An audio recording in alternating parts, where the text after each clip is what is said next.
Jordan Walker has been heating up recently for the Memphis Redbirds, and now he's back with the St. Louis Cardinals. What's going on, everyone, and welcome in to this edition of B-Schaeff Daily. Brenden Schaeffer with you here. It is Monday, August 12th, 2024, and I sat down about an hour ago to record this episode. I talked for at least 30 minutes about Jordan Walker and the recent stretch he's had with Memphis and the reasons that it's going to be difficult for the Cardinals to keep him off the big league roster. And we talked about different ways it could happen that Jordan Walker could rejoin the roster. And then I finished recording and Jordan Walker was recalled by the Cardinals. Matt Carpenter goes on the IL. Well, that's a lot simpler.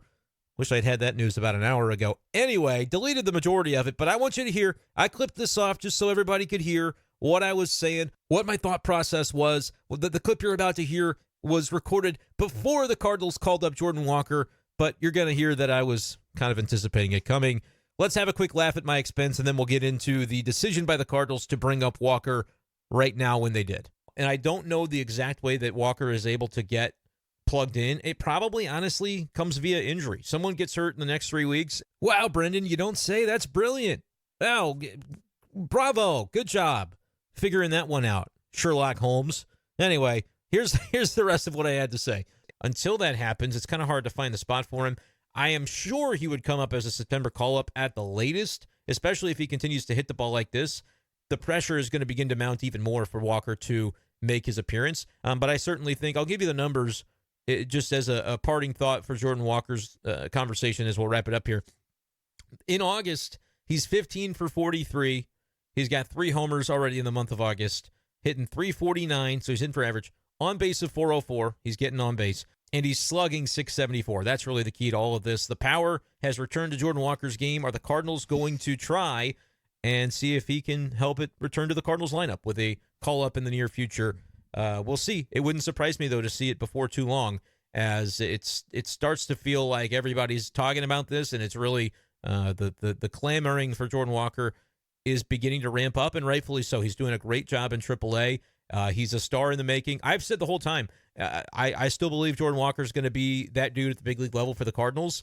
There was a comment last week on YouTube here on the channel where somebody said I was irrationally optimistic about Jordan Walker, and I said that's fine. I've been called worse, so I'll own that if that's what I need to be. If I'm going to be the irrationally optimistic Jordan Walker guy, there's a lot worse things to be in this life. So that's where I'm at on Jordan Walker. Let me know your thoughts in the comments below, because I think we'll see him. I don't know if it's going to be in August or if it's going to wait till September 1. But if I had to guess, I would say pre-September 1, we see Jordan Walker one way or another. So there you go. I recorded all of that about an hour before the Jordan Walker call-up was made official. In the news on Monday, the Cardinals announcing that Jordan Walker is up, and the corresponding move, Matt Carpenter, on the injured list. Cardinals say that move is retroactive to August 9th. Matt Carpenter dealing with a lower back strain. The timing maybe works out for the Cardinals to be able to have utility from that Carpenter spot in the form of Walker, who can play the outfield, who can be a right-handed bat that in theory will help the Cardinals with their 28th ranked OPS against left-handed pitching. Carpenter was doing a decent enough job, right? The numbers for him this season, I know that people aren't overly enthused maybe with his role and the notion of a veteran presence off the bench. Has taken some clutch at-bats at times, but the .712 OPS is perfectly suitable to the role that he's been filling. It's just not a role with a ton of upside other than being able to come through with some clutch hits as he's done from time to time. .712 OPS is a 99 OPS plus. He's been basically a league average hitter for the Cardinals off the bench this year, but the Cardinals do need improvement against left-handed pitching. We've waited a long time to see if they're going to get it from consistency out of Goldschmidt and Arenado. That really hasn't come. We've seen it in fits and starts from both players. But to be able to have Jordan Walker and potentially a red-hot Jordan Walker who comes in with homers in consecutive days on Saturday and Sunday over the weekend with Memphis, I think the timing for this is pretty good. There's always going to be that question of, well, are the Cardinals rushing him back after he starts to find a little bit of a rhythm? I really push back against that because, sure, he could come up and he could struggle again. But you also, I think, if you're getting good quality ABs from Jordan Walker where he's in a good headspace and in a good physical space and is doing everything that they wanted to see from him, lifting the ball, hitting it with authority, exit velocity, all of those details, I think you want that happening at the big league level because that's ultimately where he's going to need to end up and ultimately going to be producing. So I don't have any problem at all with it. And in fact, I recorded the podcast for 30 plus minutes talking about the possibility of Jordan Walker coming soon. And I spent a lot of time wondering, well, not going to send down Gorman. He's actually starting to come around a little bit with the numbers. He's 6 for his last 22, which is nothing crazy, but he's starting to kind of have those signs that a Nolan Arenado had earlier in the year before he'd go on a little bit of a power spell. At least he's putting the ball in play a little bit more than he was. The strikeout rate for Gorman is a huge concern, but he's been a little bit better over the past week or so. Things of that nature. We wondered, Lars Nootbaar, he's probably not being sent down, but certainly his numbers over the past month have not been strong. What would the Cardinals potentially look to do to find a way to get Jordan Walker in there? Well, now's your answer. We'll see as far as what the lineups end up looking like and how they can find his way into the lineup. But I think you're going to see more platoon-oriented attitudes from Oli Marmol with guys like Burleson and with guys like Gorman and Lars Nootbaar. And look, Tommy Pham is a right-handed bat that they can hopefully rely upon. When you face lefty starter, though, there's a world in which you could see having Pham in left and Walker in right to go with maybe the Victor Scott for defense, or maybe they keep Nootbaar in there and DH a Burleson. You're going to have more options of right-handed batters to be able to squeeze into the lineup one way or another. And I think that's a good thing for Oli Marmol. We've been talking all year about the utility of this bench not being particularly strong, and this is an area in which if Jordan Walker and the version of him that we have seen recently in AAA can matriculate and travel up to Cincinnati and join the Cardinals there, this could be definitely a difference-making day for the Cardinals lineup the rest of the way if they can continue to get the kind of production that Jordan Walker has been recently giving in Memphis, which we'll go over it a little bit as we go along here. And then we'll get into some of the stuff that I was planning. I am able to save most of the stuff from the latter end of the podcast, which was talking about the situation pertaining to the roster move that happened Sunday. Riley O'Brien has been activated from the injured list, but optioned to Memphis. We'll tell you what we think about that, as well as the Nick Robertson angle of this, as he was designated for assignment in order to make room for Riley O'Brien back on the 40-man roster since he was on the 60-day IL. We'll talk about Riley O'Brien. We'll talk about Nick Robertson in the context of, that was the return for Tyler O'Neill, and retrospective on kind of how we feel about that now that the main guy that the Cardinals got back for O'Neill has since been designated for assignment. But let's get a little bit more into the Jordan Walker numbers here. By the way, make sure to hit that subscribe button and follow b-schaeff Daily on Spotify. Subscribe on YouTube and make sure to like the videos as you go through. We'll talk Jordan Walker because, he's the biggest story of the day now that the Cardinals have called him up. I think it was something that we were, as I said, going to begin clamoring for one way or another. He's got the OPS in AAA up now to 747. And as I mentioned a little bit ago, when you look at the numbers for Jordan Walker over the month of August, the OPS is well above 1,000. The hard hit numbers for Walker have certainly been trending in a positive direction, whether you look at average exit velocity, whether you look at 90th percentile exit velocity, hard hit rate, all of those things have been trending for Jordan Walker. Jacob E_STL on Twitter posted that over his last 65 at-bats, Walker is hitting .338 with a 1090 OPS, a 92.1 mile per hour average EV, a 108.2 mile per hour 90th percentile EV, 38% sweet spot percentage, and a 50% hard hit rate. Walker has been doing the things that the Cardinals wanted to see from him when they sent him down to work on his swing. And I know there's been a lot made, whether it's MLB Network and Mark DeRosa. I had to kind of come out and say the idea of trading Walker for Eric Fedde on deadline day would have been insane, but that's what Mark DeRosa had proposed on that day, on that morning. And ultimately, the Cardinals got Fedde without really trading away anybody from their 2024 roster, as Tommy Edman had not debuted for the Cardinals and still hasn't, I don't think, with the Dodgers. So, that was off base to think the Cardinals would have entertained Walker for Fedde, and rightfully so. Because Walker is a former top prospect who had a 787 OPS at the big league level last year. We have seen big league production from this player. I think a lot of this game you can have all the physical tools, but to get over some of those mental hurdles can definitely be difficult the first time or two that you're tasked with doing it.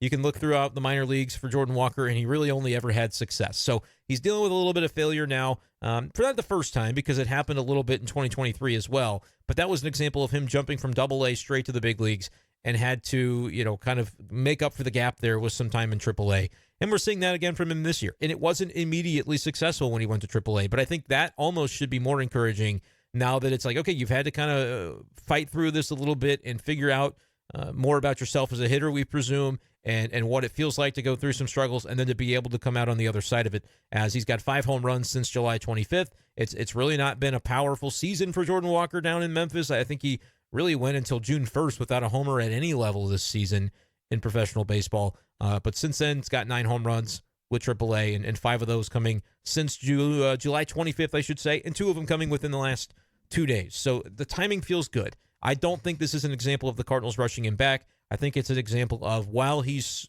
hot, try to get the most out of that and see him be able to integrate back into the big league lineup, because there is no doubt that he is going to be an important part of next year's team. He just has to be.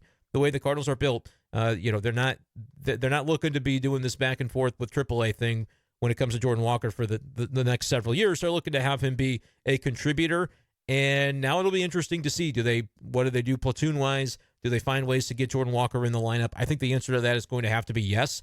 Look, Oli Marmol has spent time building lineups that have been inconsistent. They haven't worked, and there's only so much you can do as a manager without more quality tools at your disposal. And as much as Carpenter, I think, has done his job was limited in scope. The job description of DH, left-handed bat off the bench, was limited in scope. And it's something that technically Brandon Crawford was supposed to be able to do as well as a lefty bat, but he's also serving as the backup shortstop. And while offensively Crawford's numbers have not been very good, he did play some decent defense on Saturday.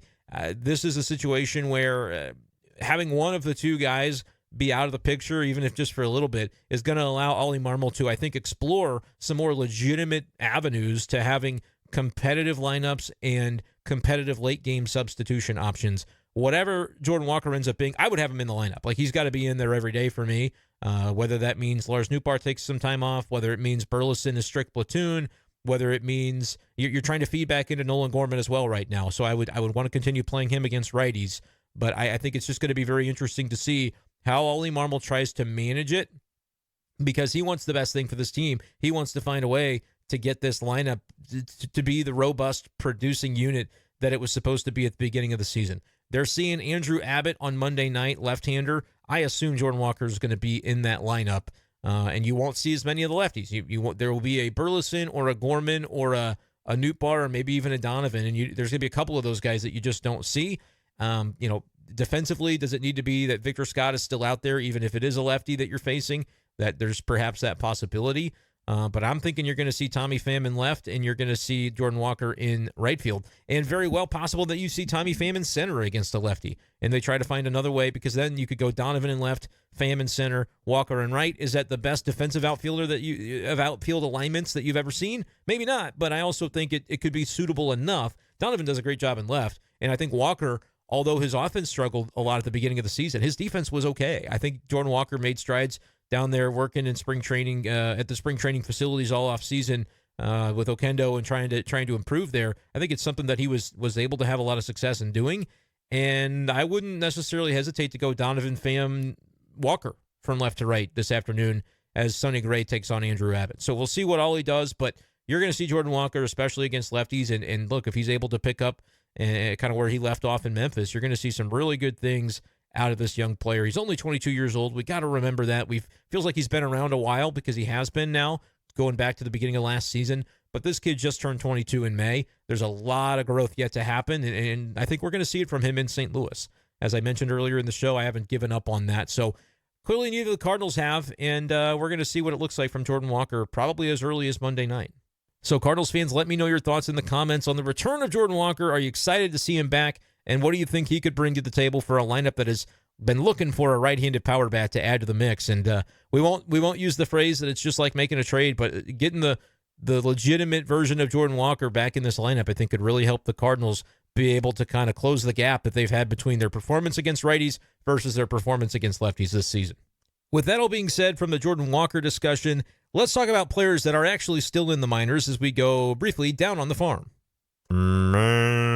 It's time to go down on the farm.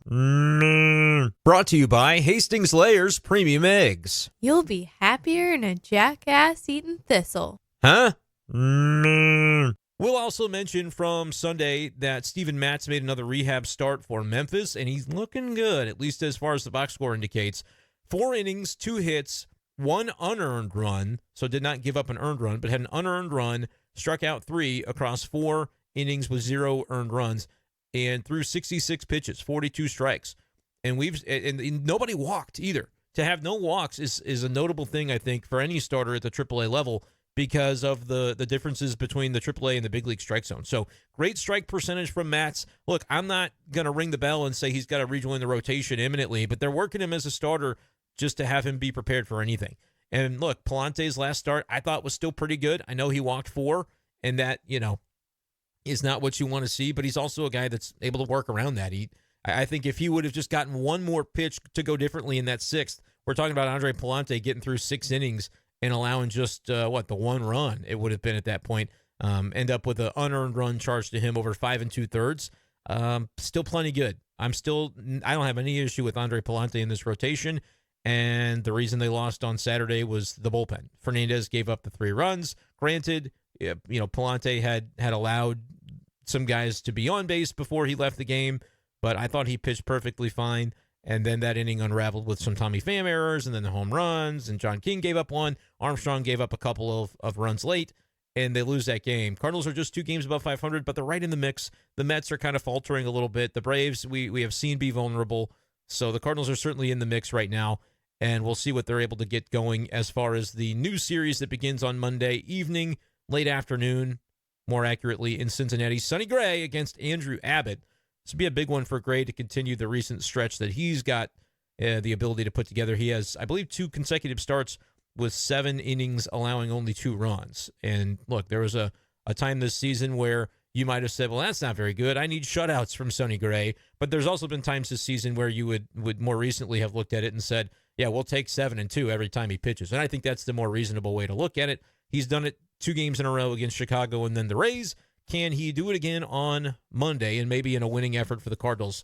That would be appreciated. Okay, before we get out of here, I did tease that I would talk about the Riley O'Brien news that dropped, I believe, Sunday during the off day, that he has been activated from the injured list after rehabbing for a lengthy stint in Memphis. However, he's going to stay in Memphis as he was optioned off the big league roster to AAA, where he will remain for the time being.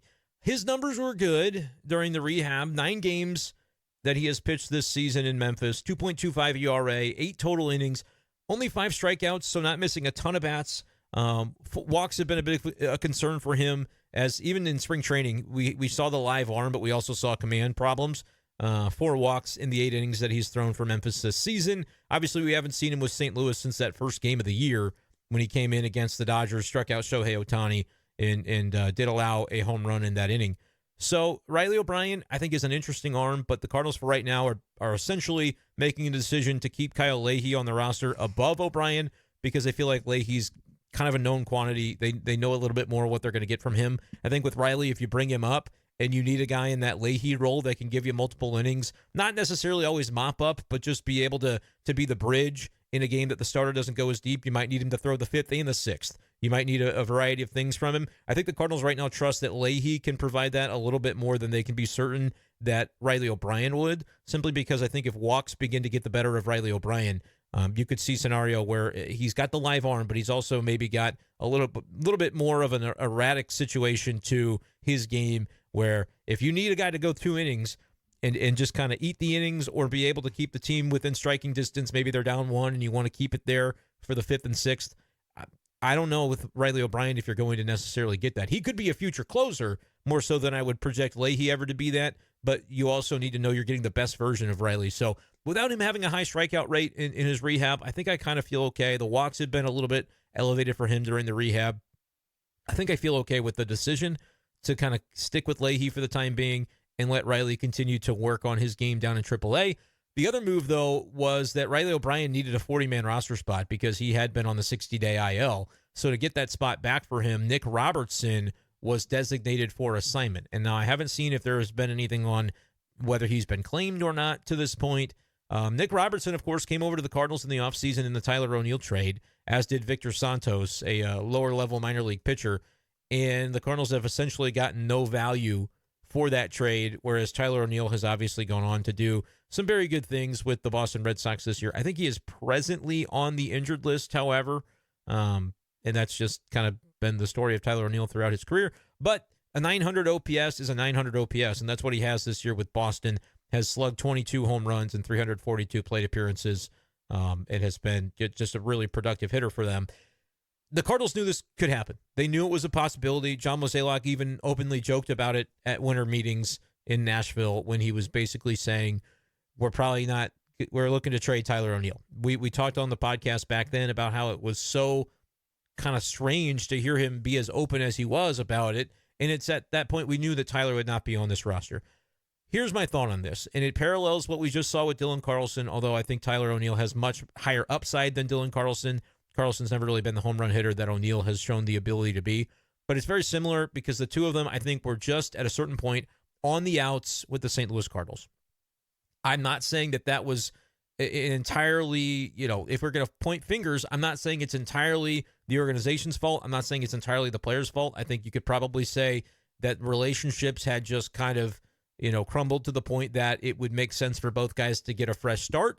And that, as much as that could be frustrating to see happen, you have multiple examples to be able to point to now of that happening.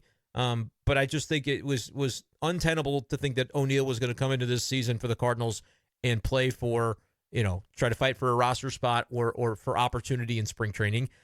I understand the sentiment being rather negative about that fact because you look now when he's got a 900 OPS. It can be very easy, though, to have revisionist history on the way everybody felt about O'Neill in the offseason. Everybody said, yeah, he can't be a Cardinal again. It just seems like the relationship is strained at this point between him and the organization. It would be the most fair thing, especially considering the depth the Cardinals have in their outfield. Remember, Jordan Walker was supposed to be a part of this team, and now we're basically saying we can't find a spot to put him. So it's not like, and look, they've since traded Carlson too. That's two outfielders that they've traded. We still can't really find a spot for Jordan Walker without kind of straining and finding ways to maneuver some guys in some roster spots. So you can understand that the Cardinals did have depth. Maybe you're saying they backed the wrong horse, but nobody in the offseason was saying don't back Lars Nootbaar. Maybe some people were, but it was not prevailing sentiment. I still don't know if it's prevailing sentiment, although people do have questions about Nootbaar, sort of being anointed as just an automatic everyday player when the numbers right now don't dictate that he should be. But that's a different conversation. It just was clear to anybody that followed the team at the time that Tyler O'Neill was going to need to be traded. It's unfortunate because you knew that he had this potential within him, but I think if you held him hostage and said, nope, you're going to build trade value on this team, and then if we need to trade you, we'll trade you for more than just a flyer relief pitcher and a minor league reliever, Victor Santos and Nick Robertson. You could have gone that route. I think it would have just been another year of, I don't even know if it's fair to say toxicity, because again, I don't know that anybody was necessarily doing anything wrong. It just was a relationship that felt like a fresh start was what was needed. O'Neill needed a fresh start in the same way that I think with Dylan Carlson's role, he was going to need a fresh start at this trade deadline, and the Cardinals gave it to him. O'Neill's role was the same. The Cardinals looked at him and said, look, we know the potential. He's not been able to stay healthy. He's not been able to contribute consistently and be reliable. It's unfortunate that injuries have sort of been the thing that I think created that, but sometimes it's not even necessarily the old phrase, you outstayed your welcome, but I think when you get time and time again of opportunities and you continue to not be able to fill the role that the Cardinals need of you because of injuries, and like nobody likes to blame the player for getting hurt, but at a certain point, there's no spite in it. It's just you need somebody that can be reliable and be out there. So if we try it for multiple years with this guy, maybe we should let somebody else take a turn trying it with this guy. I think is kind of where it got to for Tyler O'Neill, and that's a harsh reality. I'm not even saying it's fair. I'm not saying that there aren't people that look at it now and they look back and they regret that the Cardinals approached it that way. I understood at the time why they approached it that way, though, and so I can't look back now and pretend like I'm going to get all upset about the Tyler O'Neill trade. I told you then they weren't going to get anything for him. It's just what it was. And Robertson was at least a flyer relief arm and then, has not performed this season in AAA. He was okay in the big leagues in the little opportunity that he got. And, we'll see on Victor Santos what he ends up being. The numbers have not been good, though, for him in AAA this season. So I think it's probably going to end up being sort of a busted trade. But it's one that I think you knew when it happened it could go that way. But there is more to the story sometimes than just what'd you get for Tyler O'Neill. Because if anybody that was following the situation when it was developing in December, when the president of baseball operations says, yeah, we're talking to teams looking to move Tyler O'Neill, you know that it's gone a direction that's going to end in a breakup, in the two sides going their separate directions. So for as much as you might be frustrated about that, I think most Cardinals fans do understand the why it happened, and you don't have to feel good about it. I'm not telling you you do. You might want to more, especially if it happens with Dylan, where Carlson, if he ends up kind of reviving his career with Tampa, you can ask the question as to why the Cardinals organization seems to not be able to, rectify certain situations and get the most out of players while they're here. I don't love the conversation because I think unfair finger pointing can result of it, but like the data is hard to ignore at a certain point. So if it happens again with Dylan, you're not going to be able to completely ignore it or say it's not a fair conversation for fans to be having. I can't sit here and tell you that because it would be fair. It's at least fair to wonder. I'd be hesitant to draw, harsh conclusions just because I think that there's a lot that goes into these scenarios and into these situations. But I'd be crazy to tell you that, no, we can't talk about that. We got to pretend that this isn't real. No, I mean, the history is kind of there. So it is something that I think is a certainly fair game for conversation.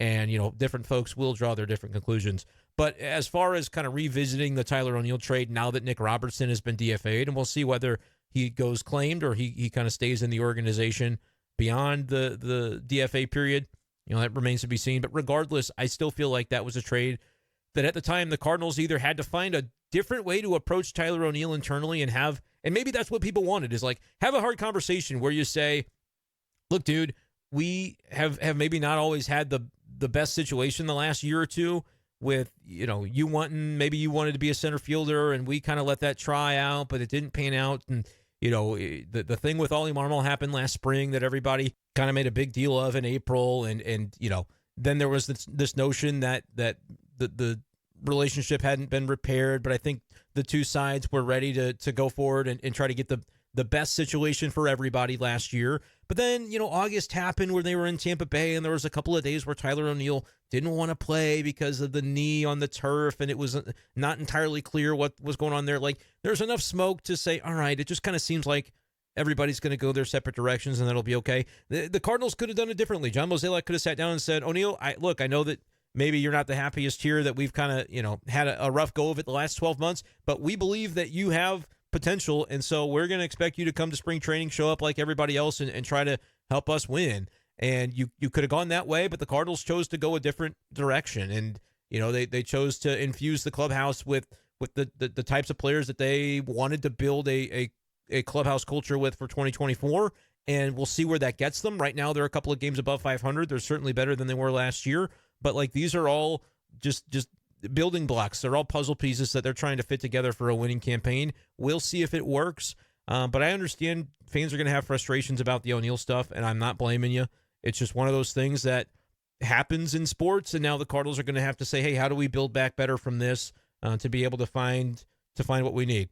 All right, with that, I think we're going to wrap up this podcast. I had to do a lot of editing, a lot of splicing together to salvage what I could from the pre-Jordan Walker news segment of the show. So if some of it might sound a little bit disjointed today, I apologize, but wanted to get it out as quickly as possible for folks who might want to listen before Monday night's game in Cincy. Appreciate you guys, as always, for listening, for sticking with the channel, and make sure to rejoin us on Monday night to see maybe we get some Jordan Walker stuff to talk about if he's in the lineup against Andrew Abbott and the Reds.